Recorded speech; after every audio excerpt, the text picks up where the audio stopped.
मूसा बोलेন আল্লাহ তাআলা আপনার সঙ্গে আমি কথা বলবো বলেন আপনি কোথায় আর আমি কোথায় আল্লাহ বললেন मूसा তুমি বলো তুমি কোথায় আমি কোথায় मूसा বললেন আল্লাহ তাআলা আমি তো তুর পাহাড়ের নিচে আর আপনি মনে হয় তুর পাহাড়ের উপরে আল্লাহ বললেন मूसा না রে না আমি তুর পাহাড় তুমি তুর পাহাড়ের নিচে ঠিকই আর তুর পাহাড়ের উপরে যে লাইট দেখা যায় আলো আর তাজাল্লি এটা আমি না এটা আমার নূর এটা আমার আলো আমার লাইট ওখানে আমি নাই मूसा তুমি আর আমি কথা বলবো মধ্যখানে থাকবে ৭০,০০০ নূরের পর্দা বলেন আল্লাহু আকবার ৭০,০০০ নূরের পর্দার এপার আর ওপার থেকে তোমার সঙ্গে কথা হবে मूसा চোখের পানি ছেড়ে বলেন আল্লাহ তাআলা তুমি কি জিন্দেগিতে কারো সঙ্গে সরাসরি দেখা করে কথা বলবা না আল্লাহ বলছেন मूसा অবশ্যই কথা বলবো তোমার সঙ্গে কথা বলার জন্য তোমাকে তুর পাহাড়ে ডেকে আনছি আর আখিরি জামানার উম্মতেরা আখিরি জামানার গোলামেরা নামাজের সিজদায় গিয়া যখন পড়বে সুবহান ওই সময় আমি আল্লাহ তাদের সঙ্গে দেখা করার জন্য আরশে আজিমে থাকি না স্বয়ং তাদের সিজদার জায়গায় হাজির হয়ে যায়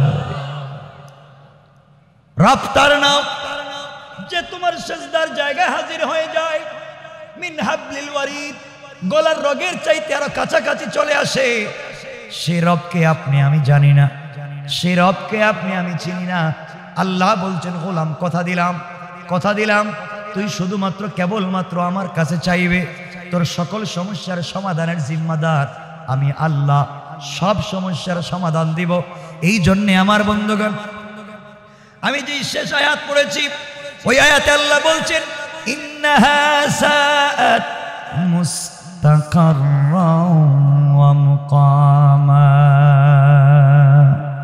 জাহান্নামে যদি চলে যাও নির্ধারিত জায়গা যেখান থেকে তোমাকে সরানো হবে না আযাব বাড়বে আযাবের কন্ডিশন হচ্ছে তোমাকে প্রথমে আমাকে প্রথমে ওয়াইল নামক জাহান্নামে আল্লাহ দিবেন আল্লাহ বলছেন যারা ব্যবসা করে তাদেরকে অন্যায় করলে ওয়াইল নামক জাহান্নামে দিব ওয়াইলুল লিল মুতাফফিফিন যারা সামনে পিছনে গীবত করে তাদেরকে প্রথমে দিব ওয়াইল নামক জাহান্নাম ওয়াইলুল লিকুল্লি হুমাযাতিল লুমাযা এখন আপনি চিন্তা করেন চলার পথে আপনি কি কারো গীবত করছেন চলার পথে আপনি কি কারো চুগলখড়ি করছেন চলার পথে আপনি কি কাউকে অন্যায়ভাবে সমালোচনা করছেন চলার পথে ব্যবসা বাণিজ্যে আপনি কি হারাম করছেন যদি করে থাকেন নির্ঘাত আপনি জেনে রাখেন ওয়াইল নামক জাহান্নামে যাবেন বাঁচার কোনো পথ নাই যতক্ষণ পর্যন্ত আপনি তওবা করবেন না হিসাব নিজেরা মিলান কেউ কি কারো কোনোদিন গীবত করেছেন সামনে এবং পিছনে গীবত করলে ওয়াইল নামক জাহান্নামে যাবেন এরপরে আল্লাহ বলছেন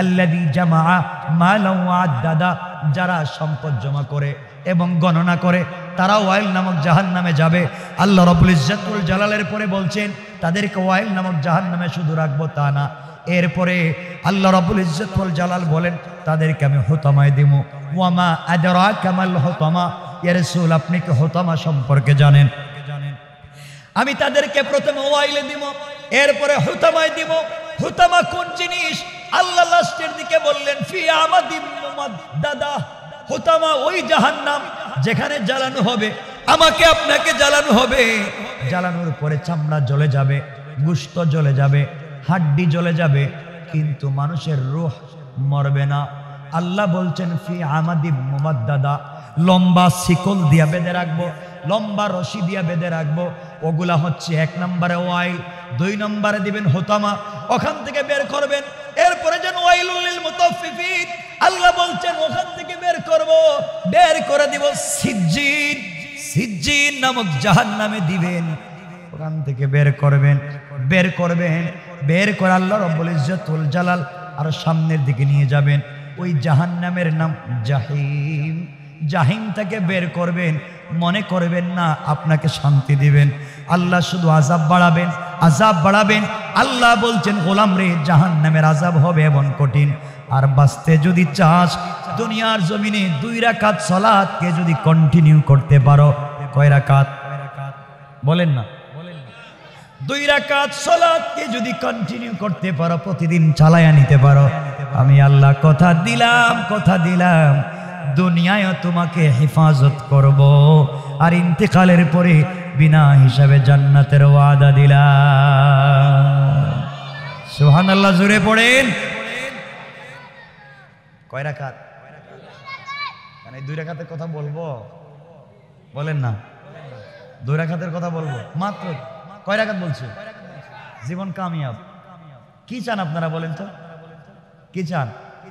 টাকা টাকা টাকা চান না আপনারা? মা টাকা দরকার নাই আপনাদের? বলেন না কিছু, বলেন বলেন। লাগবে না টাকা? আরে লাগবে, সারাদিনের তো টাকা টাকা করেন। টাকা লাগবে না? আর কি লাগবে?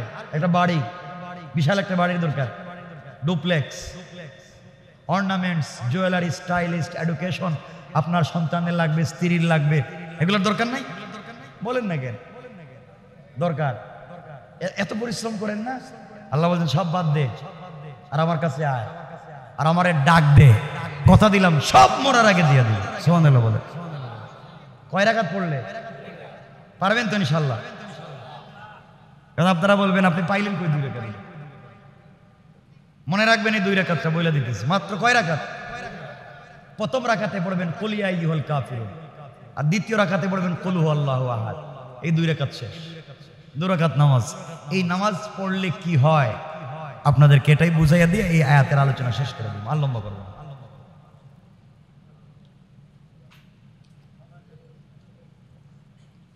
কয় রাকাত বলছে বলেন তো? প্রথম রাকাতে কি? কুল ইয়া আইয়ুহাল কাফিরুন, আর দ্বিতীয় রাকাতে কুল হুয়াল্লাহু আহাদ, কাফিরুন আর ইখলাস। এই 2টা সূরা পড়বেন 2 রাকাত সালাতে। যতক্ষণ দাঁড়াবেন ততক্ষণ রুকুতে, ততক্ষণ সেজদায়, যা চাইবেন তাই পাইবেন। আলহামদুলিল্লাহ বলেন। সিস্টেমটা তো জানা লাগবে নাকি? এটা বইলেই শেষ করে দিই এই আয়াতের ব্যাখ্যায়। হায় হায়, আমার প্রোগ্রাম ছিল আজকে 2টা, শম্ভুগঞ্জে আর জামালপুরে। আইসি মিরপুরে, কথা বলছি 1.25 ঘন্টার উপরে। দেখেন ঘড়িতে দেখতেছি আমি, কিন্তু এটা ঠিক আছে না ঘড়ি? ঠিক আছে তো, মোটামুটি 1.5 ঘন্টা হচ্ছে। তা আপনাদেরও তো কষ্ট হচ্ছে দেখতেছি। আমি আপনাদের তো ওই যে আমি যে ঢাকা শহরে 2-3টা মসজিদে তাফসির করি তো ধারাবাহিক, এক জায়গায় তাফসির করে দিচ্ছি। তাফসিরের বয়স হয়েছে 8 বছর। 8 বছর থেকে প্রত্যেক জুমাবারে তাফসির করতেছি, কিন্তু সূরা শেষ হয়েছে একটা, সূরা বাকারা। আমরা সূরা আলে ইমরান শুরু করছি মাত্র। তো আমি চাইবো আপনাদের হুজুর আছেন, আপনারাও যদি ভাবে ধারাবাহিক তাফসির করতেছেন অথবা চালায় আনেন, জিন্দেগি কামিয়াব। 1 আয়াত 2 আয়াত আমল একটা একটা করে করবেন, জীবনে কিছু লাগবে না। কি এর সমস্যা আমি বলতেছি? বলেন তো কি সমস্যা? টাকারই তো দরকার, সব কিছুর উপরে টাকা। এই তো বলেন না কেন? টাকা পাইলেই হবে কি সব ঠিক হয়ে যাবে? তো কিছু হয় না, টাকা পাইলে হবে তো ইনশাল্লাহটা বলেন না কেন? ইনশাল্লাহ। আর আমি তো আসছি না দিতে, আমি আসছি ফর্মুলা দিতে। এই ফর্মুলা চলেন, আপনারা পেয়ে যাবেন, যা চাইবেন তাই ইনশাআল্লাহ, যা চাইবেন তাই পাইবেন। শুধুমাত্র আপনার একটা ইখলাসপূর্ণ দিলের দরকার, ইখলাসপূর্ণ মনের দরকার। চাইবেন তো পাইবেন ইনশাআল্লাহ। বলেন আজকে থেকে সবাই শুরু করবেন 2 রাকাত। বাসায় গিয়া মায়েদেরকে বলবেন, বোনদেরকে বলবেন, তারাও যেন 2 রাকাত পড়েন যে কোনো সময়। কয় রাকাত? এই 2 রাকাত সালাতের নাম সালাতুল হাজত। সালাতুল হাজত কি? এটা পড়লে হবে কি, কন্টিনিউ করলে কি হবে, এটাই আপনাদেরকে বোঝাচ্ছি। হ্যাঁ হ্যাঁ, যখন ভাল লাগে বেশি পড়বেন কষ্টের সময়, মানে রাত্রে ঘুমানোর আগে বেশি লম্বা করে পড়বেন সেজদায়। কারণ জানেন কি, আপনি আমি যখন সেজদায় গিয়া পড়ি, কি পড়ি সেজদায় গিয়া বলেন তো? জানেন সুবহান রাব্বিয়াল আলার অর্থ কি জানেন? কিছু জানেন না। আপনি যখন পড়েন সুবহান, তখন আল্লাহ ফেরেশতাদেরকে বলেন, কিরে কিরা আওয়াজ হইল? আল্লাহ তোমার এক গোলাম, তোমার এক বান্দি বলছে সুবহান।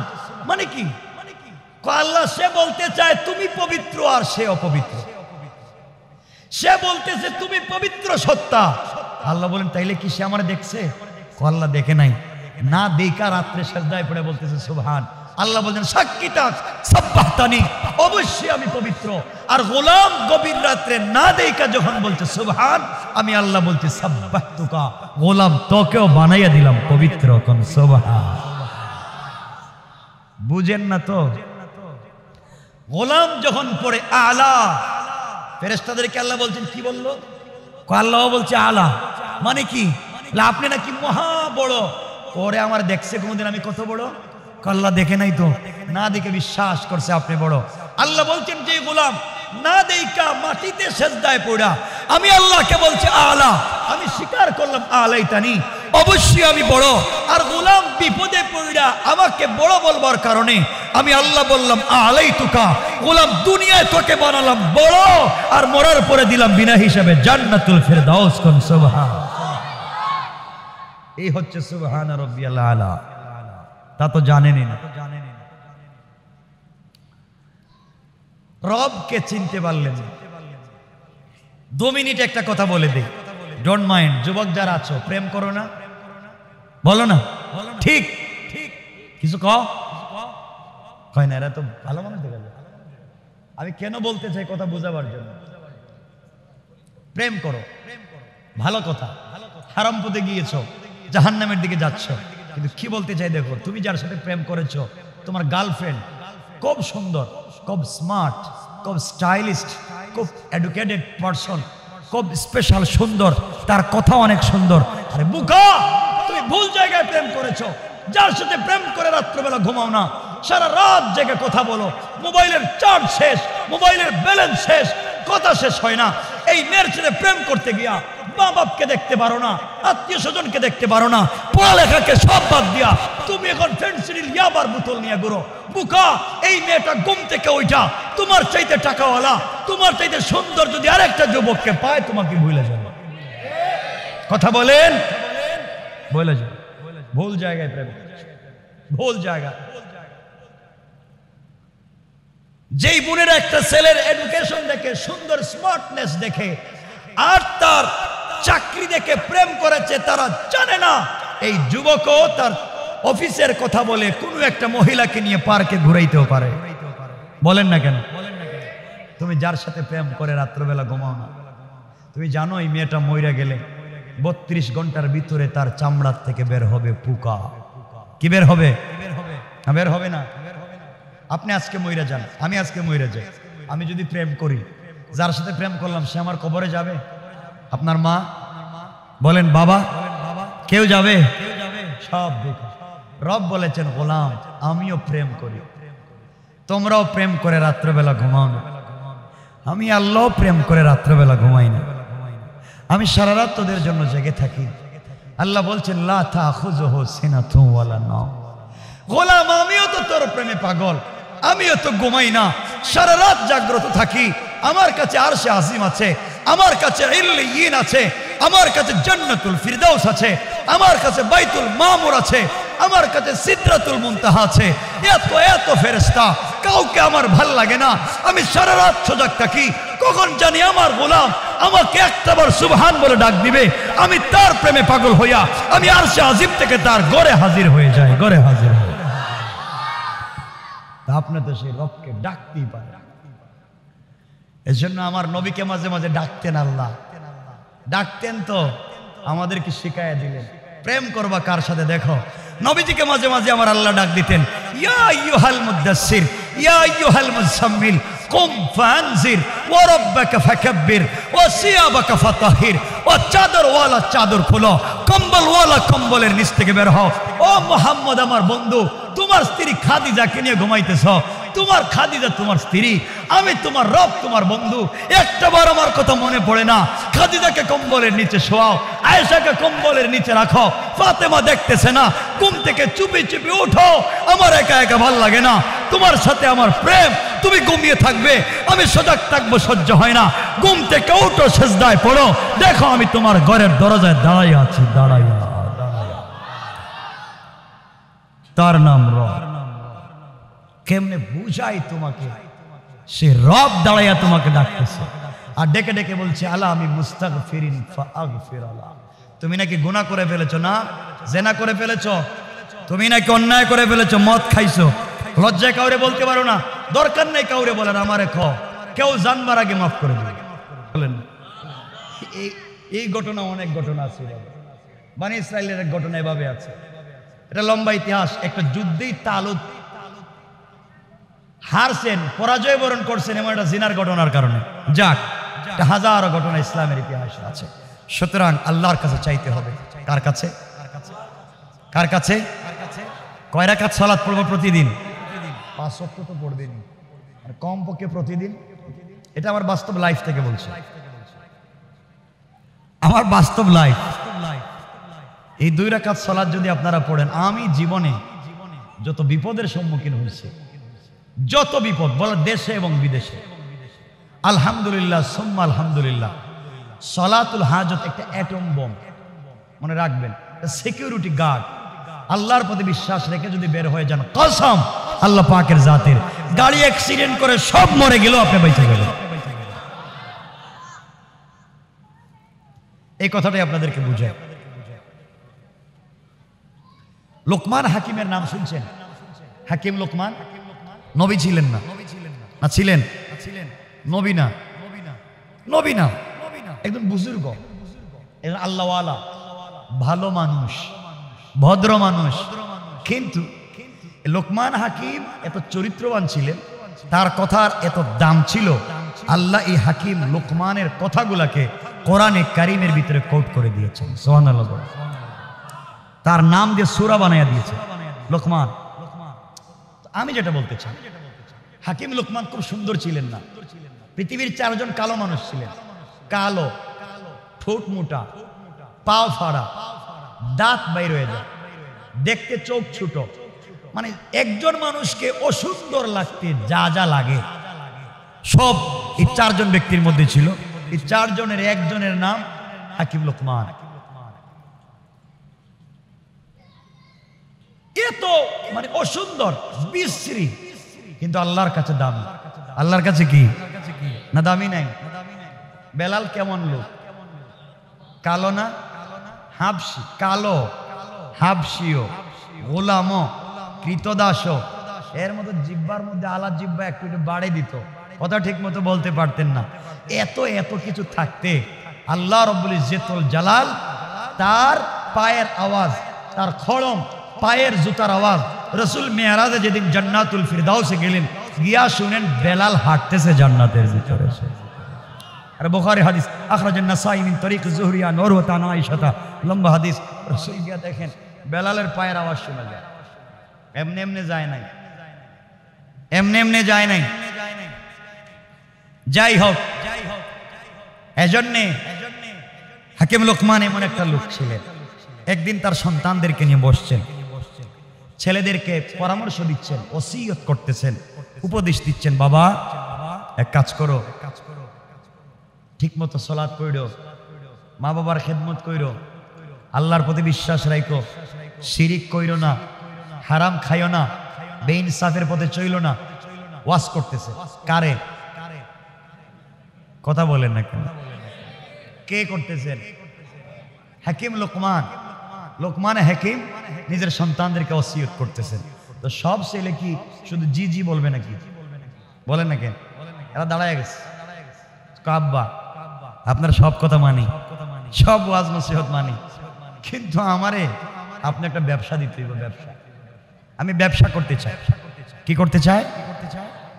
হাকিম লোকমান বলছেন ব্যবসা করবা? আমি টাকা পাবো কোথায়? না, তুমি টাকা দিতেই হবে, আমার ব্যবসার দরকার, তুমি আমাকে টাকা দিবা, আমি টাকা নিয়ে ব্যবসা করব। হাকিম লোকমান দেখলেন টাকা তো দেওয়ার মতো নাই, আর 2-4 টাকা দিলে তো হবে না, মোটামুটি ব্যবসা দিতে হলে কিছু টাকা লাগবে। লোকমান হাকিম বললেন, বাবা আমার কাছে এই পরিমাণ টাকা নেই যে তোমাকে দিতে হবে। সন্তান বলতেছে, বাবা দিতেই হবে, আমি ব্যবসা করবো, তোমার সব ওয়াজ মানি, কিন্তু আমার একটা মানা লাগবে। সেটা কি? বলেন না একটা কথা, টাকা তো ব্যবসা করো, হালাল পথ। আমার মুসলমান বন্ধুগণ গভীর মনোযোগ। হাকিম লোকমান বলছেন, আব্বাজান তুমি ব্যবসা করতে চাও, বাণিজ্য করতে চাও, তোমাকে দেওয়ার মতো টাকা বাবার কাছে নাই, কিন্তু বাবা তুমি শোনো, তুমি যদি ব্যবসা করতেই হয়, এই দুনিয়ার জমিনে আমার এক বন্ধু আছে, এই বন্ধুর কাছে আমি 3000 দিনার পাই, দিরহাম পাই, 3000 স্বর্ণ মুদ্রা পাই, 3000 টাকা পাই।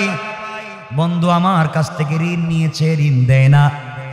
তুমি যদি আমার বন্ধুর কাছ থেকে ওই ঋণটা নিয়ে আসতে পারো, তাহলে তুমি ওই টাকা দিয়ে বিজনেস করো, আমার আপত্তি নাই। সন্তান বলতেছে, আব্বাজান তাহলে বলেন আপনার বন্ধু কোথায় থাকে, 3000 টাকা কোথায় আছে, আমি এখন গিয়ে নিয়ে আসবো তার কাছ থেকে। সে আপনার কাছ থেকে ঋণ নিয়েছে, আমি ওই টাকা এনে বিজনেস করব। হাকিম লোকমান চোখের পানি মুছতে লাগলেন আর ডেকে ডেকে বললেন, আব্বাজান আমার কলিজার টুকরা সন্তান শোনো, তুমি বিজনেস করতে চাও, আমার বন্ধুর কাছ থেকে আমার পাওনা টাকা আনতে চাও, কিন্তু বাবারে তুমি জানো না আমার বন্ধুর কাছে যারা এই টাকা আনতে যায় শত শত মানুষ তার কাছে ঋণের টাকা পায়। যারা তার কাছে টাকা আনতে যায় সে কিন্তু তাদেরকে ছেড়ে দেয় না, রাত্রবেলা তার বাসায় রাখে। সকালবেলা টাকা না দিয়ে কিন্তু মানুষ মরে যায়, মৃত লাশ ফালাইয়া দেয়। এক কথায় কাউকে টাকা দেয় না, কিন্তু মানুষকে হত্যা করে। এজন্য আমার ভয় হয়, তোমাকে যদি আমি পাঠাই, আমার বন্ধুর বাড়িতে পাঠাই টাকা আনার জন্যে, আমার মন বলতেছে তুমি টাকা আনতে গেলে ফিরে আসবে না, টাকা তো দিবে না, বরং তোমাকে হত্যা করে ফেলবে। কারণ তার কাছে টাকা আনতে গেলে এক রাত্র থাকতে হয়, আর যারাই তার বাসায় থাকে সকালবেলা তারা মরে যায়। এই জন্য এই খবর এবং বাস্তব ঘটনা জানবার পরে আমি তোমাকে ওই জায়গায় পাঠাতে পারি না। হাকিম লোকমানের ছেলে বলছেন, আব্বাজান আপনি যাই বলেন আমি যাবই, এই টাকা নিয়ে আসবই, আপনি বলেন সে কোথায় থাকে।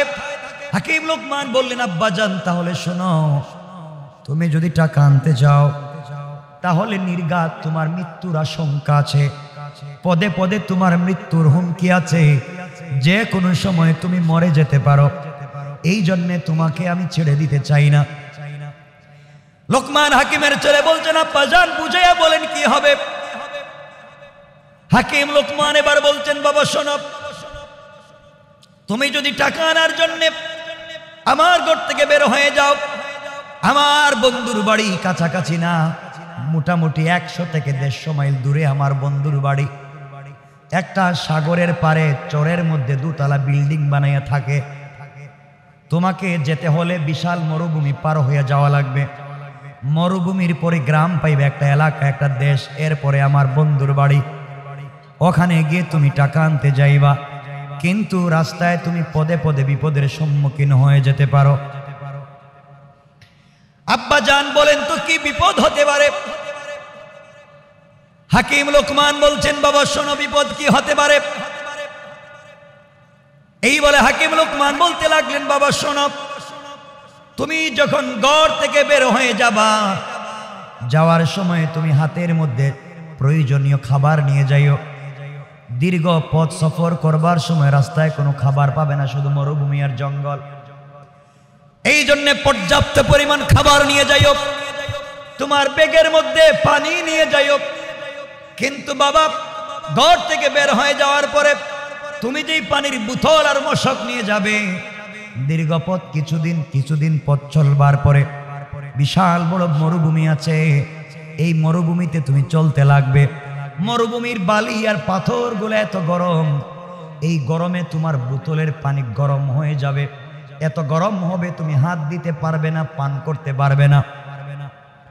বাবারে তোমার বোতলের পানি এমন গরম হবে তুমি এই বোতলের পানি পান করতে পারবে না।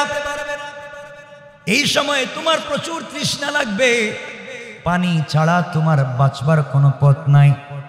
আব্বা জান, এই জন্যে তুমি ওই সময় মরে যাবে, এই জন্য আমি চাই তুমি যাইও না। আব্বা জান বলেন তো বাঁচবার পথ কি, আমি কেমনে বাঁচতে হবে? হাকিম লোকমান বললেন, বাবারে তুমি যখন ঘর থেকে বের হয়ে যাবা, আমার বিশ্বাস তুমি যখন টাকা আনতেই যাবা, তুমি যখন জিদ ধরেছো টাকা আনবা, বিজনেস করবা, ঘর থেকে যখন বের হয়ে যাও, আমি বাবার কাছ থেকে বিদায় নিয়ে যখন যাইবা, তখন 2 রাকাত সালাত পড়ে তুমি ঘর থেকে বের হয়ে যাবা। আমার বিশ্বাস, চলার পথে যদি কোনো বিপদ আসে, এই 2 রাকাত সালাতের বদৌলতে আল্লাহ তোমাকে হেফাজত করে দিবে। বাবারে, তুমি যখন ঘর থেকে বের হয়ে যাবা, 2 রাকাত সালাতুল হাজত পড়ে যাও। এরপরে যখন মরুভূমিতে যাওয়ার পরে তুমি তোমার পানির ব্যাগটা হাতে নিবা, তলিটা হাতে নিবা, ব্যাগ হাতে নিয়ে দেখবা পানি গরম হয়েছে, উতরাচ্ছে, পানি পান করা যাবে না। এই পানি পান করলে তুমি মরে যাবে। ওই সময় তুমি ধৈর্য ধরে 2 রাকাত সালাত পড়বা। 2 রাকাত সালাত পড়ে ডান দিকে সালাম ফিরাবা। বিশাল মরুভূমি, চোখে দেখা যায় না, শুধু দুধ, বালি আর বালি আর পাথর, ঘর নাই, বাড়ি নাই, গাছ নাই। কিন্তু তুমি যদি 2 রাকাত সালাত ঠিক মতো পড়তে পারো, পড়ে সালাম ফিরাও ডান দিকে, সালাম ফিরাইয়া দেখবা ডান দিকে হঠাৎ করে মরুভূমির মধ্যখানে সুন্দর একটা বাগান দেখা যায়। আব্বাজান, তুমি ওই বাগানের ভিতরে ঢুকে যাইবা। বাগানের ভিতরে যাওয়ার পরে দেখবা বাগানের ভিতরে বিশাল বড় একটা পাথর, আর ওই পাথর ফেটে ঠান্ডা ঝর্ণার মতো পানি গড়িয়ে পড়ে যায়। আব্বাজান ওই জায়গায় দাঁড়াবা, আবার 2 রাকাত সালাতুল হাজত পড়বা। তুমি ইচ্ছে মতো পানি পান করবা। পানি পান করার পরে তোমার গরম পানি বোতল থেকে ফালাইয়া দিবা, ওখান থেকে ঠান্ডা পানি বের করবা, ঠান্ডা পানি বোতলে নিবা। বাবারে, ওই সময় আমার ভয় হয়, এই জঙ্গলের ভিতরে বিশাল বিশাল বাঘ, ভাল্লুক, অজগর, সাপ আছে, তোমাকে খেয়ে ফেলতে পারে। আমার বিশ্বাস, ওই সময় যদি তুমি কোনো বিপদের সম্মুখীন হয়ে যাও, 2 রাকাত সালাতুল হাজত পড়ে আল্লাহর কাছে চাইবা, আমার বিশ্বাস কেউ তোমার ক্ষতি করতে পারবে না। আব্বাজান, তুমি যখন ঠান্ডা পানি পান করবা, ঠান্ডা পানি পান করলে বডিতে ক্লান্তি আসে, আসেনি? ঠান্ডা পানি পান করলে বডিতে ক্লান্তি আসে, বিশ্রামের প্রয়োজন হবে। বাবারে, তুমি যখন পানি পান করে জঙ্গল থেকে বের হয়ে যাবা, তাকাইয়া দেখবা জঙ্গল আর নাই, বাগান আর নাই, আবার মরুভূমি দেখা যায়। এমন সময় তোমার বিশ্রামের প্রয়োজন। তুমি আবার 2 রাকাত সালাতুল হাজাত পড়ে আল্লাহর কাছে চাইবা। বাম দিকে সালাম ফিরাবা, সালাম ফিরে দেখবা বাম দিকে বট গাছের মতো বিশাল একটা গাছ দেখা যায়। আব্বা জান, ওই সময় তোমার তন্দ্রা আসবে, ঘুম আসবে, ক্লান্তি আসবে, তোমাকে ঘুমাইতে মন চাইবে। ওই সময় গাছের গোড়ায় গেলে তুমি ঘুমাইতে পারবা।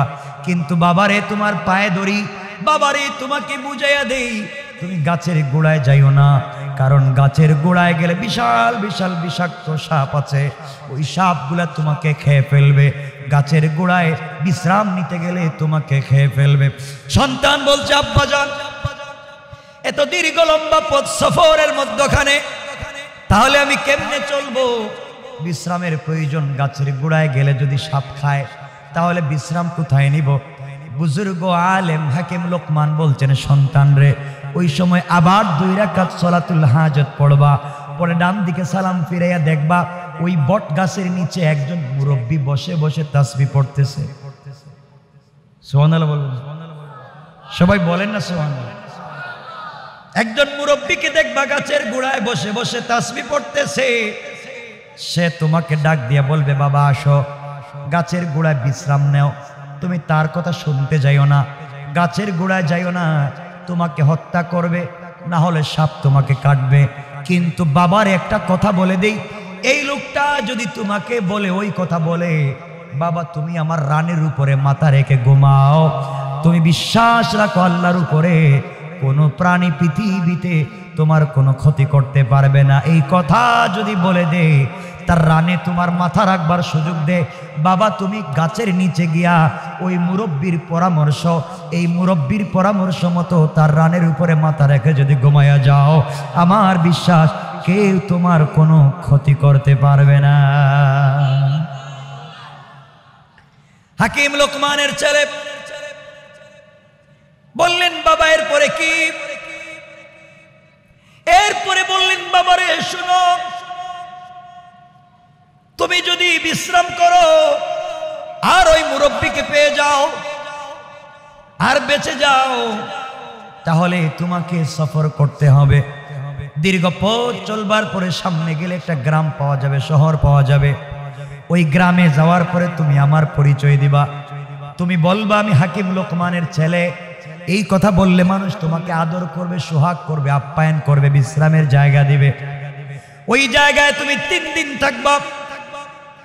4 নাম্বার দিন থাইকো না। চতুর্থ দিন সকাল বেলা এলাকার মানুষ মিলে তোমার কাছে বিশ্ব সুন্দরী রূপসী সুরসী তরুণী যুবতী একটা মেয়েকে তোমার কাছে নিয়ে আসবে বিয়ে দেওয়ার জন্য। বাবারে, বাবার ওসিয়ত মনে রাখো, সাবধান। সুন্দর মেয়েকে দেইকা, তার বডি স্ট্রাকচার দেইকা তার প্রেমে পড়ে এই মেয়েটাকে বিয়ে করতে যাইও না। বাবারে, তুমি যদি এই মেয়েটাকে বিয়ে করতে যাও, আমার ভয় হচ্ছে তুমি বাসর রাত্রে মারা যাবে, এই জন্যে তুমি মেয়েকে বিয়ে করতে যাইও না। কিন্তু বাবারে, যেই মুরব্বীর রানের উপরে মাথা রেখে গাছের নিচে ঘুমাইবা, বিশ্রামের জায়গা দিবে, ওই মুরব্বীকে বুঝাইয়া যদি তুমি তোমার সঙ্গে সফর সঙ্গী করতে পারো, সে তোমাকে যেই পরামর্শ দিবে সেই পরামর্শগুলা মেনে নিবা।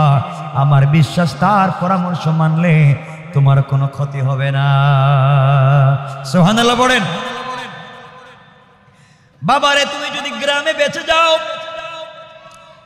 এরপরে সফর করে তুমি সমুদ্রের পারে যাইবা, ওখানে গেলে তুমি দেখতে পারবা আমার বন্ধু একটা চরের মধ্যে সাগরের পারে 2 তলা বাড়ি বানাই আছে। ওই জায়গায় গিয়ে যদি কোনো বিপদে পড়ে যাও, 2 রাকাত সালাত পড়ে আল্লাহর কাছে চাইবা। আমার বিশ্বাস, আল্লাহ তোমাকে বিপদ থেকে বাঁচাইয়া দিবে, আর তুমি বিপদ থেকে বাঁচবে, টাকাগুলা নিয়ে আসতে পারবে। বাবারে, এত কিছু বললাম, এরপরে বাবা হিসাবে বলি, এত রিস্কে গিয়ে তুমি ঝামেলায় পড়বার দরকার নাই, টাকার দরকার নাই, বিজনেসের দরকার নাই, তুমি যাওয়ার দরকার নাই। সন্তান বলতেছে, আব্বা জান আপনি যাই বলেন, আমি 2 রাকাত সালাতুল হাজত পড়ে ঘর থেকে বের হয়ে যাব। আমার বিশ্বাস এই নামাজের বরকতে আবার আমি তোমার কাছে ফিরে আসতে পারি। কোন সুবহানাল্লাহ। এই কথা বলে হাকিম লোকমানের ছেলে পর্যাপ্ত খাবার নিয়ে, 1 মশক পানি নিয়ে 2 রাকাত সালাতুল হাজত পড়ে আল্লাহর কাছে কান্নাকাটি করে ঘর থেকে বের হয়ে যায়। বন্ধুগণ, কিছুদিন পথ চলবার পরে বিশাল বড় একটা মরুভূমি পেয়ে যায়। মরুভূমিতে পা চলতে চলতে চামড়াগুলা খসে পড়ে যাচ্ছে, এত গরম। হঠাৎ তৃষ্ণা লেগেছে, জিহ্বা শুকিয়ে গিয়েছে, কলিজা কাঁপতেছে। হাকিম লোকমানের ছেলে মনে করেছেন আর বাঁচবেন না, মরে যাবেন। বাবার ওসিয়তের কথা মনে পড়ে গিয়েছে। আব্বা জান বলেছেন, বিপদে পড়ে গেলে 2 রাকাত সালাতুল হাজত পড়তে হবে। বিশাল মরুভূমি, শুধু বালি আর বালি, আগুন আর আগুন। 2 রাকাত সালাতুল হাজত পড়ে আল্লাহর কাছে চাইলেন। ডান দিকে সালাম ফিরাইয়া দেখে হঠাৎ করে মরুভূমির মধ্যখানে সুন্দর একটা বাগান দেখা যায়। সুবহানাল্লাহ বলেন। বাবার ওসিয়ত মিলে গিয়েছে, ভিতরে আত্মবিশ্বাস জন্মে গিয়েছে। আস্তে আস্তে করে তিনি বাগানের ভিতরে ঢুকে পড়লেন। বাগানের ভিতরে ঢুকে দেখেন বিশাল বড় একটা পাথর ফেটে ওই পাথর থেকে ঝর্ণার মতো ঠান্ডা ঠান্ডা পানি গড়াইয়া গড়াইয়া পড়ে যায়। পানি পান করলেন, নিজের মশকে বললেন, ওযু করলেন, আবার 2 রাকাত সালাতুল হাজত পড়লেন। জঙ্গলের ভিতরে বিশাল বড় বড় বাঘ দেখলেন, ভাল্লুক দেখলেন, অজগর, সাপ, সিংহ দেখলেন। যখনই সালাত তিনি পড়লেন, পড়ার পরে দেখা যায় সবগুলা বিষাক্ত প্রাণী তার কাছা ছেড়ে অনেক দূরে গিয়া তাকে পাহারাদারি করতেছে। সুবহানাল্লাহ বলেন না জোরে। নামাজ শেষ করলেন, পানি পান করলেন, পানি মশকে বললেন, জঙ্গল থেকে বের হলেন। এখন হাঁটতে পারতেছেন না, ঘুম পাচ্ছে। কয়েকদিনের ক্লান্ত বডি, এখন আবার ঠান্ডা পানি ভরপুর পান করেছেন, ক্লান্তি পেয়েছে, কিন্তু তিনি হাঁটতে পারতেছেন না। হঠাৎ করে মনে পড়েছে বাবার ওসিয়ত। বাবা বলেছেন ক্লান্ত হয়ে গেলে 2 রাকাত সালাত পড়ার জন্য আল্লাহর দরবারে 2 রাকাত সালাত পড়লেন। সালাত পড়ে বাম দিকে সালাম ফিরায়, বাম দিকে সালাম ফিরাইয়া দেখে বিশাল মরুভূমির মধ্যখানে সুন্দর একটা বড় গাছ দেখা যায়। এত আসতে বললেন সুবহানাল্লাহ, আর একটু জোরে পড়েন। তিনি দৌড়াচ্ছেন গাছের গোড়ার দিকে, গাছের গোড়ায় গিয়ে বিশ্রাম নিবেন। হঠাৎ বাবার ওসিয়তের কথা মনে পড়েছে। বাবা বলেছেন বাবারে গাছের গোড়ায় যাইও না, গেলে তোমাকে বিষাক্ত সাপ দংশন করবে, খেয়ে ফেলবে। তিনি আর যাইতে গেলেন না। আবার 2 রাকাত সালাতুল হাজত পড়ে সালাম ফিরিয়া যখন উঠে যাবেন, পিছন দিকে তাকায়া দেখেন ওই গাছের গোড়ায় একজন মুরব্বী বসে বসে আল্লাহর নামের জিকির করে যায়। বাবার ওসিয়ত মিলে গিয়েছে। এবার তিনি হাঁটতে লাগলেন ভয়ে। মুরব্বী ডাক দিচ্ছে, যুবক রে, ও হাকিম লোকমানের ছেলে, এদিকে আসো। তিনি চিন্তায় পড়ে গেলেন, ও আমার বাপরে চিনে কেমনে, আর আমাকে কেমনে জানলো আমি হাকিম লোকমানের ছেলে। আশ্চর্য হয়ে গেলেন, কাছে গেলেন। আঙ্কেল আমাকে ডাকলেন কেন? বাবা তোমার চোখে দেখতেছি ঘুম ঘুম, একটু ঘুমাও, বিশ্রাম করো। না আঙ্কেল, আমার বাবার ওসিয়ত, এই গাছের গোড়ায় বিশ্রাম করা যাবে না। বাবা বলেছেন বিশ্রাম করলে মৃত্যুর আশঙ্কা আছে। মুরব্বী বলতেছে তোমার বাপকে এই কথা বলে নাই? যদি কোনো মুরব্বী পাও আর মুরব্বী যদি তোমাকে বলে ঘুমাও রানের উপরে, তাহলে কি তুমি ঘুমাবা না? হঠাৎ বাবার কথা মনে পড়েছে। বাবা তো সত্যি বলেছেন, কোনো মুরব্বীকে যদি পেয়ে যাই আর মুরব্বী বলে রানের উপরে মাথা রেখে ঘুমাও, তাহলে ঘুমালে আপত্তি নাই। তিনি বললেন আঙ্কেল আমার বাবা তা বলেছেন, ঠিক আছে। এই বলে হাকিম লোকমানের ছেলে নিজের কাঁধের বস্তা রেখে দিলেন। কষ্ট পাচ্ছেন আমার কথা? তার কাঁধের বস্তা রেখে দিলেন, ব্যাগ রেখে দিলেন, আর এই মুরব্বীর রানের উপরে মাথা রেখে ঘুমিয়ে গেলেন। কিছুক্ষণ ঘুমানো যখন হয়ে যাচ্ছে, হঠাৎ করে গাছের উপর থেকে বিষাক্ত একটা সাপ মাটির মধ্যে লাফ দিয়ে পড়ে যায়। পরে হাকিম লোকমানের ছেলের হাত পা অথবা মাথার কোনো একটা জায়গায় দংশন করে বিষ দিয়া দেয়। হাকিম লোকমানের ছেলে কালো হয়ে গিয়েছেন। মুরব্বী আবার চিন্তা করলেন, এই সন্তানকে বলেছিলাম আমার রানের উপরে মাথা রেখে ঘুমালে বিপদ হবে না, কিন্তু ছেলেটার তো বিপদ হয়ে গেল, সাপ কামড় দিল। এখন ঘুম থেকে উঠে যদি দেখে কি অবস্থা, জ্ঞান যদি না ফিরে, আমি কি জবাব দিব আল্লাহর কাছে, কি জবাব দিব? তিনি উঠে গেলেন, উঠেই সাপটাকে ধরে ফেললেন। ধরে মুখটা লাগাইয়া বললেন, সাপরে যেই জায়গায় তুই বিষ দিলে ওই জায়গা থেকে ওই মুহূর্তে বিষ নিয়ে যা। ওই কথা বলতে দেরি হয়েছে, সাপ তার মুখটা লাগাইয়া ওই জায়গা থেকে বিষ নিয়ে নিতে 1 মিনিটও দেরি করে না। আল্লাহু আকবার! কিছু বুঝতেছেন কি চলতেছে? আমার বন্ধুগণ, বিষ নিয়ে যাওয়ার পরে এই মুরব্বী আঙ্কেল মানুষ, মুরব্বী মানুষ, হাকিম লোকমানের ছেলের ব্যাগের ভিতরে খুঁজতেছেন ছুরি পাওয়া যায় কিনা। খুঁজতে খুঁজতে পাইলেন ছোট্ট একটা ছুরি, চাকু। এই ছুরি হাতে নিয়ে সাপটাকে 2 টুকরা করে দিলেন। 2 টুকরা করে সাপের লেজের অংশ হাকিম লোকমানের ছেলে যেই জায়গায় ঘুমিয়েছেন ওই জায়গায় ফেলে দিলেন, আর মাথার অংশটাকে হাকিম লোকমানের ছেলের ব্যাগের ভিতরে ঢুকাইয়া মুখটা বেঁধে দিলেন। কিছুক্ষণ পরে হাকিম লোকমানের ছেলে ঘুম থেকে উঠলেন। উঠে দেখে তার পাশে একটা সাপ অর্ধেক নড়াচড়া করতেছে। মাথা নাই, লেজুর আছে, লেজ আছে, মাথা নাই। ভয় পেয়ে গেলেন, বলেন আঙ্কেল এটা আবার কি? আমার বাপ তো বলছিলেন বিপদ হবে। মুরব্বী বললেন, বাবারে তোমাকে একটা সাপ দংশন করেছিল, আমি তাকে কেটে দিয়েছি, 2 টুকরা করে দিয়েছি। মুরব্বী বলতেছেন, বাবা তুমি এখানে থাকার দরকার নাই, তোমার কোনো বিপদ হয়ে যাবে, তুমি চলে যাও। এবার হাকিম লোকমানের ছেলে চিন্তা করলেন, এখন যদি এই বিপদ হয়, রাস্তায় আরো বিপদ হতে পারে, বাবা বলেছেন আরো বিপদের সম্মুখীন হব। এই মুরব্বী যদি সাপ থেকে আমাকে বাঁচাতে পেরেছে, আমার বিশ্বাস রাস্তায় আরো বিপদ হলে বাঁচাতে পারবে। সুতরাং মুরব্বীকে যদি সাথে নিয়ে যেতে পারি আমার লাভ। ডাক দিয়া বলেন, আঙ্কেল আপনি যদি আমার সফরের সঙ্গী হয়ে যান আমি বড় খুশি হব। মুরব্বী বলতেছেন, বাবারে তুমি যদি চাও তোমার সাথে যাইতে রাজি। সুবহানাল্লাহ বলেন। সফর শুরু করে দিলেন। শুরুর সময় আবার 2 রাকাত সালাতুল হাজত পড়লেন। পথ চলতে চলতে একটা শহর পাইলেন, গ্রাম পাইলেন। গ্রামে যাওয়ার পরে বাবার ওসিয়ত মতো নিজের পরিচয় দিলেন, আমি হাকিম লোকমানের ছেলে। এলাকার সমস্ত মানুষ হাদিয়া দিতে লাগলো, তোফা দিতে লাগলো, মোহাব্বত আর ভালোবাসা দেখাতে লাগলো। বিশ্ববিখ্যাত বড় হুজুরের ছেলে এসেছেন, সবাই নিজের মতো করে আপ্যায়ন করতে লাগলো। 3 দিন ওই জায়গায় থাকলেন।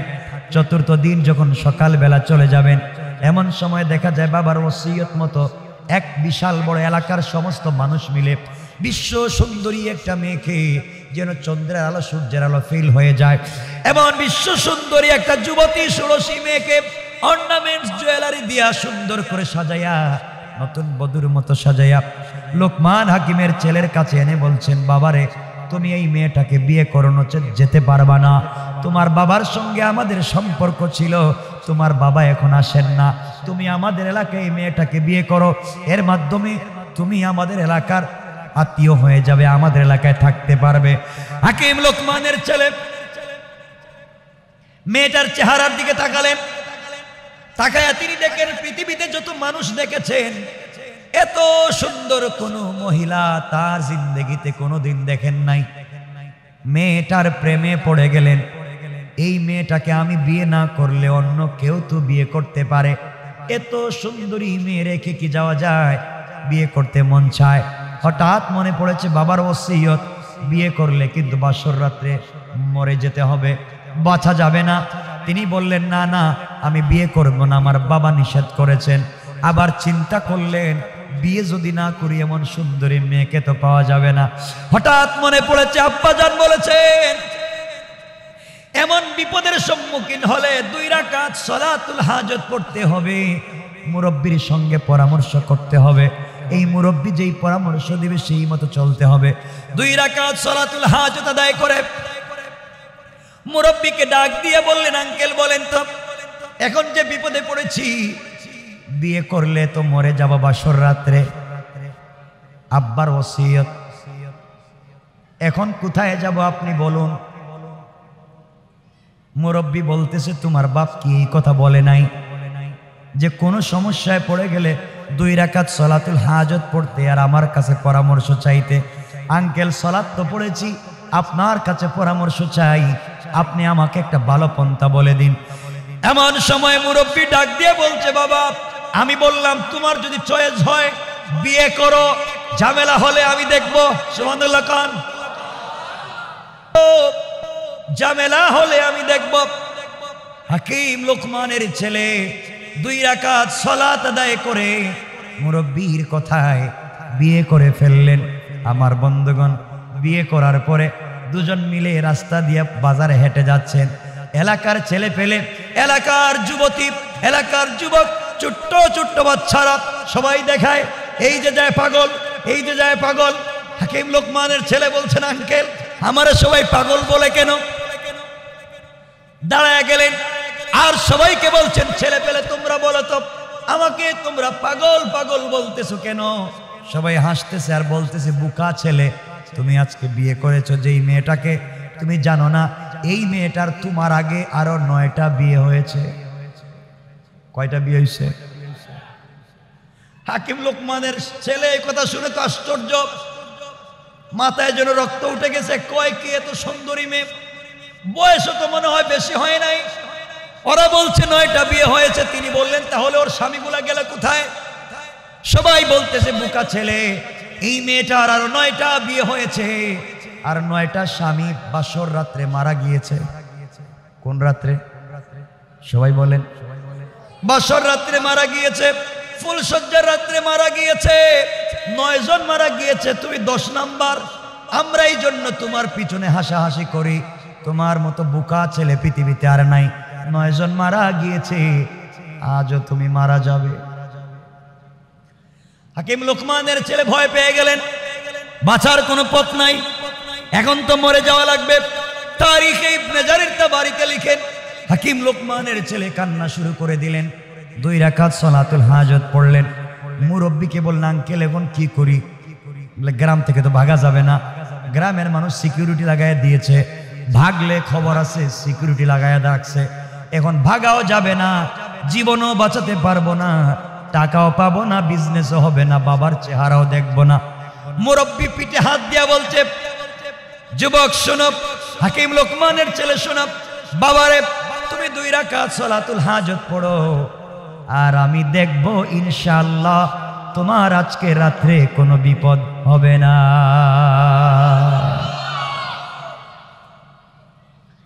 2 রাকাত সালাতুল হাজত পড়লেন। বাসর রাত্র, স্ত্রী ফুলসজ্জা রাত্রে ঘরের ভিতরে নতুন বধূর মতো সেজে গুজে বসে আছে। দরজার বাহিরে হাকিম লোকমানের ছেলে আর মুরব্বি দাঁড়িয়ে আছেন। মুরব্বি বলতেছেন, বাবা যাও, এখন যাও। ছেলে বলতেছে, আব্বা জান আমিও না, আপনিও আসেন আমার সাথে যান, আমি এখানে বিপদিকে মরে লাভ আছেন, আপনি আমার সাথে চলেন, সব জায়গায় ছিলেন, এখন না থাকলে তো আমারে মেরে ফেলবে। 9 জন মরছে, আমি 10 নম্বর। কত নম্বর? কথা বলেন না কেন? আমি তো বাঁচার কোনো পথ নেই। মুরব্বি বলতেন, যাও 2 রাকাত সালাতুল হাজত পড়ে যাও, আমার বিশ্বাস আল্লাহ তোমাকে হেফাজত করবেন। বলেন না সুবহানাল্লাহ। ছেলে 2 রাকাত সালাত আদায় করছে, বলছে, মুরব্বি আমি কি করব বাবা বলেন? বলে, যাও, তুমি ফুলসজ্জার রাত্রে তোমার স্ত্রীর কাছে যাওয়ার পরেই স্ত্রী তোমার সঙ্গে মেলামেশা করতে চাইবে, যে কোনোভাবে ফুসলাইয়া তোমার সঙ্গে মেলামেশা করতে চাইবে, খবরদার তুমি তার সৌন্দর্যে, তুমি তার রূপে পাগল হয়ে তার সাথে মেলামেশা করতে যাইও না। কয়, আঙ্কেল যদি আমারে মাইরে ফেলায়, যদি রাত্রে মাইরে ফেলায় তার খিলা হইল। শোনো, যত কিছুই করো তুমি মেলামেশা করবে না। এভাবে সময় কাটাইয়া তুমি বলবে, আজকে প্রথম রাত্র তুমি আমাকে চিনতে হবে, আমি তোমাকে চিনতে হবে। এই চিনা জানার মাধ্যমে, পরিচয়ের মাধ্যমে কিছু সময় কাটাইয়া দিবে। কিছুক্ষণ পরে তুমি বলবে, স্ত্রী আমি মেলামেশা করতে রাজি, ফুলসজ্জা রাত্রে তোমার সাথে একসাথে থাকতে রাজি, কিন্তু আমার অজুর দরকার, ইস্তিনজার দরকার, টয়লেটে যাওয়া দরকার। এই বলে তুমি বলবা, আমাকে একটা লুটা দেও, পাত্র দাও, বদনা দেও, আমি একটু টয়লেটে যাই। এই কথা বলে তুমি ঘর থেকে বাইরে এসো। হুজুর যদি বাইরে হওয়ার আগে মাইরে ফেলায়? এমনি 9 জন নাই, আমি 10 নম্বর, আমার তো আর বাঁচার কোনো পথ নাই। তিনি বললেন, যাও সালাতুল হাজত পড়ে যাইও, আর এইভাবে বুঝাইয়া তুমি বাইরে চলে এসো। সুবহানাল্লাহ বলেন। আঙ্কেলের পরে কি? কয়ের পরে আমি বলতেছি, যাও। আমার বন্ধুগণ, গভীর মনোযোগ। হাকিম লোকমানের ছেলে ফুলসজ্জার রাত্রে ঘরের ভিতরে ঢুকলেন। স্ত্রী বিভিন্ন কৌশলে তাকে মেলামেশার জন্য যখন উস্কিয়ে দিচ্ছে, ফুসলিয়ে দিচ্ছে, তিনি তো মানুষ, চিন্তা করলেন, না না, বাবার ওসিয়ত তো আজকে মরা লাগবে। আর মুরব্বি বলছে আজকে বের হতে পারবো কিনা জানি না, কারণ 9 জন নাই। 10 নাম্বার আমি বাসার তো কোনো চিন্তাই করা যায় না। তার যাই হোক, মুরব্বির কথা আজকে মানে দেখি কি হয়। তিনি বললেন, স্ত্রীরে সব ঠিক আছে, তোমার সঙ্গে মেলামেশা করব, কিন্তু তুমি আমাকে চিনে লাগবে, আমি তোমাকে চিনে লাগবে। এইভাবে চিনা জানার মাধ্যমে সময় কাটাইয়া দিতে হবে। এলাকার ছেলেপেলেরা সবাই জানাজানি করতেছে, বলতেছে আগামীকালকে নতুন পাগলের একটা লাশ পাইবা, 10 নম্বর লাশ। এমনি তো ভয় ঢুকে গেছে তার ভিতরে। এদিকে ঘরের ভিতরে প্রবেশ করলেন। কিছুক্ষণ পরে বলছেন, স্ত্রী রে, আমাকে তুমি একটা লুঠা দাও, বদনা দাও, পাত্র দাও, আমি টয়লেট থেকে আসি, অজু ইস্তেঞ্জা করে আসি, কথা দিলাম তোমার সঙ্গে মেলামেশা করব। এই কথা বলে স্ত্রীর কাছ থেকে একটা পাত্র নিয়ে বের হয়ে আসলেন। এসে মুরব্বিরে জোড়া, আঙ্কেল বদনা নেন, আর ভিতরে যাইতাম না। আল্লাহ বাঁচাইছে, আর যাওয়ারই দরকার নেই। এখন আপনি বলেন কি করে লাগবে? হাকিম লোকমানের ছেলেকে মুরব্বি বললেন, বাবা যাও, অজু করো, 2 রাকাত সালাতুল হাজত পড়ো। এই কথা বলে সন্তানকে পাঠাইয়া তিনি বদনার ভিতরে 1 বদনা পানি বললেন, লুটা যেই জিনিস হোক বললেন, বরে ব্যাগটা খুললেন। হাকিম লোকমানের ছেলের ব্যাগের ভিতরে মাথা সহ অর্ধেক সাপ আসেনি? কথা বলেন। এই সাপটাকে বদনার ভিতরে দিলেন, মুখটা ডেকে দিলেন। এদিকে হাকিম লোকমানের ছেলে ওযু করে 2 রাকাত সালাতুল হাজত পড়ে এসে বলছে, আঙ্কেল আপনি বলেন তো এখন কি করব? মুরব্বি বলতেছেন, বাবা এই মুহূর্তে তুমি বদনা নিয়ে যাও, মুখটা অবশ্যই খুলবা না, তুমি নিয়ে যাও। বদনা নিয়ে যাওয়ার পরে স্ত্রীর সামনে বদনাটাকে রাখবা, লুটা রাখবা, পাত্র রাখবা, যেই জিনিসে পানি আছে ওইটা রাখবা, কিন্তু উল্টাইয়া দেখবা না কি আছে। এরপরে তুমি স্ত্রীকে বলবা, স্ত্রী রে তুমি আমার সঙ্গে মেলামেশা করতে চাও, আমিও করতে চাই, কিন্তু আমার একটা শর্ত আছে, শর্ত মানলে রাজি? আঙ্কেল শর্ত কি? তাড়াতাড়ি বলেন। শর্ত হলো তুমি তোমার স্ত্রীকে বলবা তোমার সঙ্গে মেলামেশা করব, শর্ত হলো আমি যে বদনা নিয়ে এসেছি এই বদনার ভিতরে তুমি আগে প্রস্রাব করা লাগবে, এই বদনার ভিতরে প্রস্রাব করা লাগবে, এরপরে তোমার সঙ্গে মেলামেশা করবো। আঙ্কেল যদি না মানে? মুরব্বি বলেন অবশ্যই মানবে, কারণ তুমি তাকে সুন্দর করে বোঝালে মানবে। সে যখন প্রস্রাব করবে, করার সাথে সাথে বদনা নিয়ে দৌড়ে আবার বের হয়ে আসবা, আয়েশা বদনা আমার কাছে দিয়া তুমি চলে যাইবা। আমার বিশ্বাস তোমার কোনো ক্ষতি হবে না। আঙ্কেল আসার সময় যদি এখন মাইরে বলে যাও না, বলে দিলাম যাও।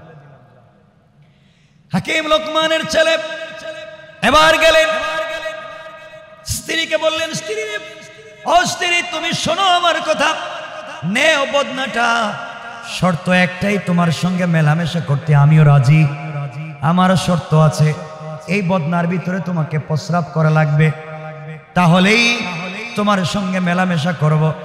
বাধ্য হয়ে স্ত্রী রাজি হয়ে গেল। স্ত্রী যখন রাজি হয়ে প্রস্রাব করেছে, প্রস্রাব করার পরে সাথে সাথে এই পাত্র এই বদনার মুখটাকে লাগাইয়া হাকিম লোকমানের ছেলে দৌড়াইয়া মুরব্বির কাছে এনে বলছেন, আঙ্কেল নেন, এখন কি করা লাগবে বলেন। মুরব্বি বলছেন, দাঁড়াইয়া থাকো, দেখো কি করি। হঠাৎ করে বললেন তিনি, বদনাকে উল্টাও।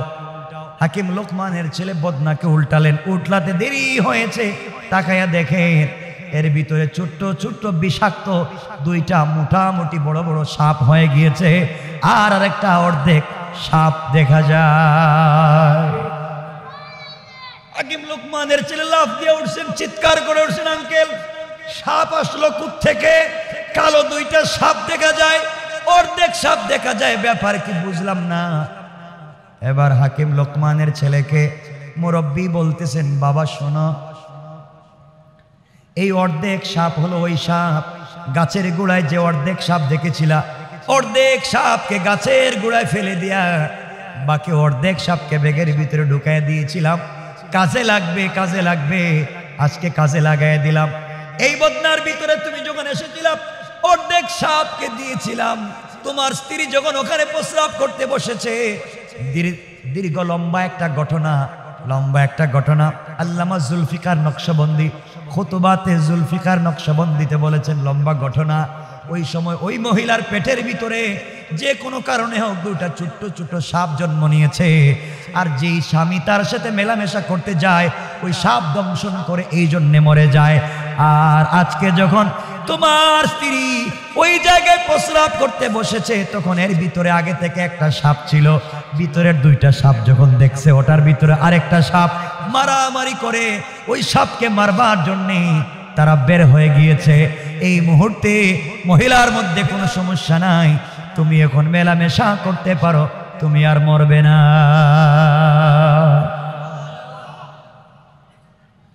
হাকিম লোকমানের ছেলে 2 রাকাত সালাতুল হাজত পড়লেন, স্ত্রীর সঙ্গে মেলামেশা করলেন, রাত্রবেলা ঘুমাইয়া গেলেন। সংক্ষেপ করে বলে দেই, সকাল হয়ে যাচ্ছে, কেউ ঘুম থেকে ওঠে না, দরজাও খোলে না।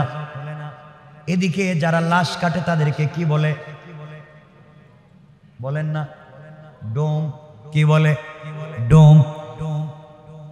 সবাই লাশ কাটা, ডোম সকালে সকালে হাজির। 9টা লাশ তারা নিয়েছে, 10 নম্বর লাশের জন্য হাজির। সকালবেলা দেখে কেউ দরজা খুলে না, মহিলাও দরজা খুলে না, যে মরছে সে তো মরে গিয়েছে। ডুমেরা ঘরের ভিতরে ঢুকছে, ঢুকে দেখে একদিকে একটা শুয়ে আছে, আরেক দিকে আরেকটা শুয়ে আছে। হাকিম লোকমানের ছেলে একটু চোখ খুললেন, চোখ খুলে দেখেন তার ঘরের ভিতরে ডুম ঢুকছে। তিনি জিজ্ঞাসা করলেন, তোমরা এখানে কেন? এরা বলতেছে, কি রে, আজকে দেখি মরে নাই, কথা বলে কেমন? এরা বলতেছে, তুমি কি আজকে মরো নাই? 10 নম্বর লাশ নেওয়ার জন্য আসলাম, তোমার লাশ নিতে চাই, ওটা মরে নাই। এরা ঘর থেকে বের হয়ে চিৎকার করে বলতেছে, আজকে যারে ভিতরে ঢুকাইছিলাম এটা মানুষ না, এটা জিন্নাত, আজকে মরে নাই। এলাকার পুরো মানুষ জমা হয়ে গেছে ভূত জিন্নাত দেখার জন্য। জিন্নাত দেখবে, আজকে মরে নাই। হাকিম লোকমানের ছেলে লম্বা কথা বের হয়ে আসলেন, পুরা ঘটনা বললেন, 2 রাকাত সালাত আদায় করলেন, ওখান থেকে বিদায় নিলেন। সংক্ষেপ কথা, বিদায় নিয়ে মুরব্বীকে সাথে নিয়ে চলে গেলেন, হাঁটতে লাগলেন, স্ত্রীকে রেখে গেলেন।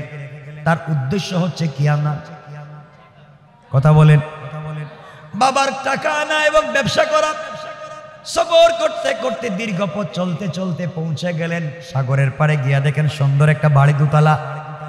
নিজের পরিচয় দিয়ে বলেন, আঙ্কেল আমার বাবা আমাকে পাঠিয়েছেন, আমার বাবা আমাকে পাঠিয়েছেন, 3000 টাকা বন, টাকা দেন। মুরব্বী বলতেছে, বাবারে তুমি এসেছো, অবশ্যই তোমাকে টাকা দিব। আজকে রাত্রে আমার বাড়িতে থাকা লাগবে, সকাল বেলা তোমাকে টাকা দিব। হাকিম লোকমানের ছেলের মনে পড়ে গেল, বাবা বলেছেন যদি থাকি রাত্রে মরে যাব, আর যদি থাকতেই হয় 2 রাকাত সালাতুল হাজত পড়তে হবে, আর ওই মুরব্বীর পরামর্শ নিতে হবে। 2 রাকাত সালাতুল হাজত যদি আদায় করতে পারি, আমার বিশ্বাস আজকে রাত্রেও কোনো ক্ষতি হবে না। পড়েন সুবহানাল্লাহ। আমার বন্ধুগণ, এক পর্যায়ে মুরব্বীর সঙ্গে পরামর্শ হলো। মুরব্বী বলছে, বাবা আজকে রাত্রে থেকে যাও, সকাল বেলা টাকা দিব, ফেরত চলে যাবে। এই কথা বলে বাসায় চলে গেলেন থাকবার জন্যে। রাত্র যখন গভীর হয়ে গেছে, মুরব্বী 2 তলার উপরে চলে গিয়েছে, তার সন্তানকে 2 রুমে, সে নিজে 1 রুমে, আর নিচতলার রুমে বলছে তোমরা 2 জন থাকো, সকাল হয়ে গেলে তোমাদেরকে টাকা দিয়ে বের করে দিব। আমার বন্ধুগণ, অর্থ হলো রাত্রবেলা সাগরের মধ্যে জলোচ্ছ্বাস আসে, জোয়ার আসে, জোয়ার এসে নিচতলায় পানি ঢুকে যায়, বের হওয়ার পথ থাকে না। এই জন্যে মানুষ মরে যায়। সকাল বেলা লাশ ভাসিয়ে দেয়, কাউকে টাকা দেয় না। সেই নিয়ত করে হাকিম লোকমানের ছেলেকে আর মুরব্বীকে নিচতলায় থাকতে দিছে। সে 2 তলায় চলে গিয়েছে, সন্তানগুলাকে 2 তলায় দিয়েছে। তার বিশ্বাস বাঁচবেও না, টাকাও দেওয়া লাগবে। কথা বলেন না কেন? লাগবে। গভীর রাত্র যেমন হয়ে গেল, হাকিম লোকমানের ছেলেকে মুরব্বী বলছেন, বাবারে 2 রাকাত সালাতুল হাজত পড়ো, পড়ে ঘুমিয়ে যাও। ঘুমিয়ে গেলেন। গভীর রাত্রে দেখা যায় জলোচ্ছ্বাস আসছে, সাগরের ঢেউ আসছে, বাড়ির ভিতরে ঢুকে যায়। হাকিম লোকমানের ছেলেকে মুরব্বী ঘুম থেকে উঠালেন আর বললেন, বাবা বাঁচতে পারবো না, এই যে সাগরের পানি আসতেছে, মরে যাব, নিচতলায় বাঁচতে পারবো না, চলো 2 তলায় যাই। 2 তলায় উঠতে লাগলেন। 2 তলায় উঠে এই মুরব্বীর 2 ছেলে যেই রুমের ভিতরে আছে, এই রুমে নক করলেন। মুরব্বীর 2 সন্তান দরওয়াজা খুলে দিল, নিজের পরিচয় দিলেন, আমি হাকিম লোকমানের ছেলে, তোমার বাবার সঙ্গে দেখা করতে এসেছিলাম, নিচতলায় থাকতে দিয়েছিলেন, ঘুম আসে না, আমাদেরকে যদি তোমাদের রুমে একটু থাকবার জায়গা দাও। 2 ভাই ডাক দিয়া বলছেন, আপনি হাকিম লোকমানের ছেলে, আপনার সম্মান আছে, আপনারা 2 জন আমাদের 2 ভাইয়ের রুমে থাকেন, আমরা নিচতলায় গেলাম, আপনারা উপর তলায় থাকেন। উপর তলায় 2 জন ঘুমালেন, ভিতর দিকে দরজা লাগাইয়া দিলেন। 2 ভাই যখন নিচতলায় ঘুমাতে গিয়েছে, হঠাৎ করে জলোচ্ছ্বাস এসেছে, নিচতলায় পানি ঢুকে গেছে, দরজা তালা দেওয়া, বের হতে পারে নাই। 2 ভাই নিচতলায় মরে গিয়েছে। সকালবেলা মুরব্বী ঘুম থেকে উঠছে, তার বিশ্বাস 2 জন মরে গেছে, হাকিম লোকমানের ছেলে আর মুরব্বী মরে গিয়েছে। লাশ বাসায় দেওয়ার জন্য দরওয়াজা খুলেছে, খুলে দেখে তার 2 ছেলে। আল্লাহ রাব্বুল ইজ্জত ওয়াল জালাল বুঝাতে চান, আমার আল্লাহ বুঝাতে চান, তোমরা কৌশল করেছো, তুমি কৌশল করেছো, নিরপরাধ মানুষকে হত্যা করবে, তুমি অপরাধী বেঁচে যাবে। আমি আল্লাহ কৌশল করেছি তোমার ঘরে আগুন লাগাইয়া দিব। আল্লাহ বলছে আমার কৌশলের সঙ্গে ওরা পারবে না। আমার আল্লাহ কোরআনে কারিমে বলেন ওয়া মাকারু ওয়া মাকারাল্লাহ ওয়াল্লাহু খায়রুল মাকিরিন।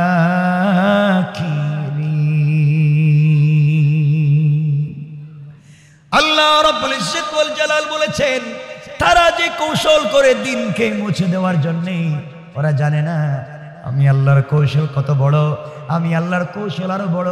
তারা বুঝে না। আমার আল্লাহ আরেক জায়গায় বলেন ইন্না কাইদাশ শাইতানি কানা যায়ীফা। কাফের বেঈমানেরা যত ধরনের কূট আর কৌশল করে না কেন, আল্লাহ বলছেন সকল কৌশল আমি আল্লাহর কাছে বড়ই দুর্বল। কোন সুবহানাল্লাহ। কৌশল করেছিল নিরপরাধ মানুষকে মারবে, এখন মরছে কে? কথা বলেন না কেন? নিজের ছেলে। সকালবেলা দুজন ঘুম থেকে উঠছেন, মুরব্বীকে বলছেন মুরব্বী টাকা দেন। মুরব্বী তো দেখছে ছেলেও গেল, ওর টাকা দেওয়া লাগবে। টাকা দিয়ে দিয়েছে। মুরব্বী আর হাকিম লোকমানের ছেলে টাকা নিয়ে বের হয়ে গিয়েছেন, রাস্তায় চলে এসেছেন। এবার মুরব্বী বলছে বাবা দীর্ঘ পথ তোমার সঙ্গে আমি ছিলাম, সফরের সাথী ছিলাম, বিয়েও করেছো, সুন্দরী বউ পাইছো, টাকার জন্য আসছো, টাকাও পাইছো। এখন তুমি বলো তো আমার প্রয়োজন নেই, আমি চলে যাই, তুমি বাবার কাছে চলে যাও। কিন্তু এখন টাকা যে পাইলা 50-50 করো, সকল কাজে আমি তোমার সহযোগী ছিলাম, আমাকে অর্ধেক দাও, তুমি অর্ধেক নেও। হাকিম লোকমানের ছেলে চিন্তা করলেন সব জায়গায় যদি অর্ধেক চাই তাহলে তো বউ তো অর্ধেক দেওয়া লাগবে। কথা বুঝেন নাই? সব জায়গায় যদি অর্ধেক চাই তাহলে ওই জায়গায় বিপদ। তিনি বলেন আঙ্কেল আপনি সব টাকা নিয়ে যান, আমার বউটা আমি নিয়ে যাই। মুরব্বী বলছে বাবারে তুমি তো টাকার জন্যই আসছিলা, রাস্তায় তো ফাও ফাও বিয়া করছো, বউ পাইছো, তোমার উদ্দেশ্য তো হচ্ছে টাকা। এখন টাকা আমাকে দিয়ে লাভ কি? তোমার টাকা তুমি নিয়ে যাও, আমার দরকার নাই।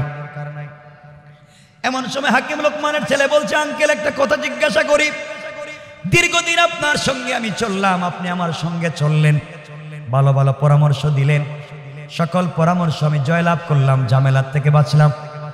আজ পর্যন্ত আপনার পরিচয় জানতে পারলাম না, যাবার বেলায় আপনার পরিচয়টা দেন, আমি আমার বাবার কাছে আপনার পরিচয় দিব।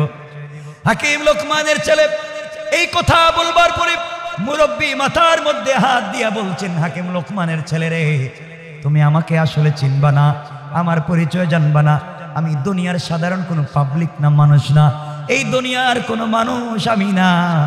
তুমি যে ঘর থেকে বের হওয়ার সময় 2 রাকাত সালাতুল হাজত পড়েছিলা, এই 2 রাকাত সালাতুল হাজত পড়বার কারণে আল্লাহ রাব্বুল ইজ্জত ওয়াল জালাল আসমান থেকে আমাকে রহমতের ফেরেশতা পাঠাইয়া পুরা রাস্তা তোমাকে সিকিউরিটির ব্যবস্থা করে দিয়েছে। বাবারে তুমি জানো না যারা সালাতুল হাজত পড়ে এর অর্থ হলো নিজেকে আল্লাহর কাছে আমানতদার দিয়ে দেওয়া, জামিন বানাইয়া দেওয়া, নিজের সত্তাকে আল্লাহর কাছে সঁপে দেওয়া। আর যখন 2 রাকাত সালাতুল হাজত পড়ে বিনিময়ের সাথে সাথে আল্লাহ একজন রহমতের ফেরেশতা দিয়া এই লোকটাকে সিকিউরিটির ব্যবস্থা করেন যেন দুনিয়ায় কোনো ঝামেলায় না পড়ে, কেউ যেন তার কোনো ক্ষতি করতে না পারে।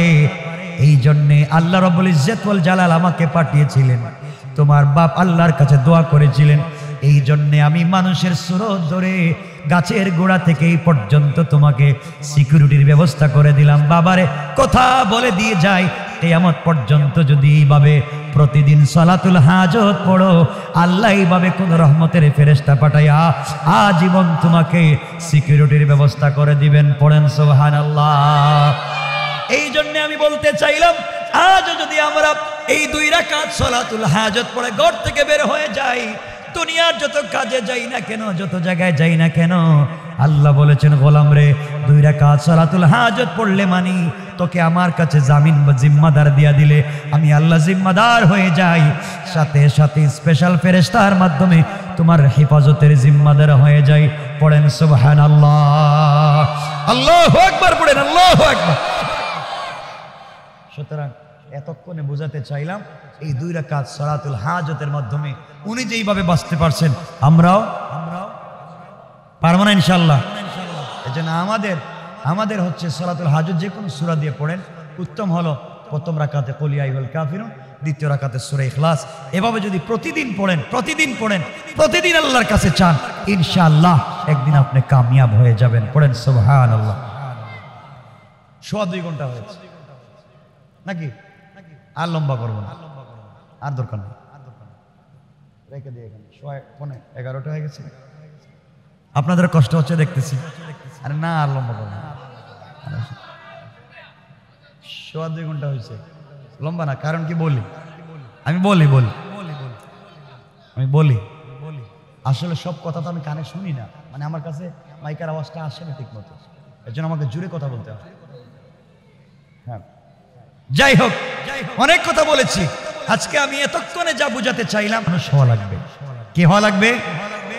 2 নম্বর, আল্লাহ ও সাম্প্রদায়িক আমাদেরকেও সকল ধর্মের মানুষকে নিয়ে চলবার মন মানসিকতা লাগবে। মনে আছে তো? 3 নম্বর হলো কারোর সাথে খারাপ ব্যবহার করা যাবে না, বাচ্চাদেরকে মসজিদ থেকে বের করা যাবে না, বলেন না। 4 নম্বর হলো হারাম খাবো না, হারামে সহযোগিতা। 5 নম্বর হলো আমরা আল্লাহর গোলাম হলে অহংকার করব না, এরপরে কাউকে গালি দিব না, এরপরে আল্লাহর গোলামের গুণ রুকু সিজদা আল্লাহর পায়ে, এরপরে আল্লাহর গোলামের গুণ সাকারাতের আগে তওবা করব কার কাছে? এতগুলা গুণ অর্জন করব, পাশাপাশি বেঁচে থাকবার জন্য সালাতুল হাজত পড়ব ইনশাআল্লাহ। চলার পথে দুনিয়ায়ও কামিয়াব, আখিরাতেও কামিয়াব। আল্লাহ রাসূল বলেছেন, কেউ যদি কন্টিনিউ আমল করে তাকে কিয়ামতের দিন আমি নিজের হাতে হাউজে কাউসারের পানি পান করাবো। আল্লাহ যেন আমাদের কবুল করেন। সবাই পড়েন আমিন। সুবহান রাব্বিকা রাব্বিল ইজ্জাতি আম্মা ইয়াসিফুন ওয়া সালামুন আলাল মুরসালিন ওয়ালহামদুলিল্লাহি রাব্বিল আলামিন। কথা এখানে রেখে দিলাম।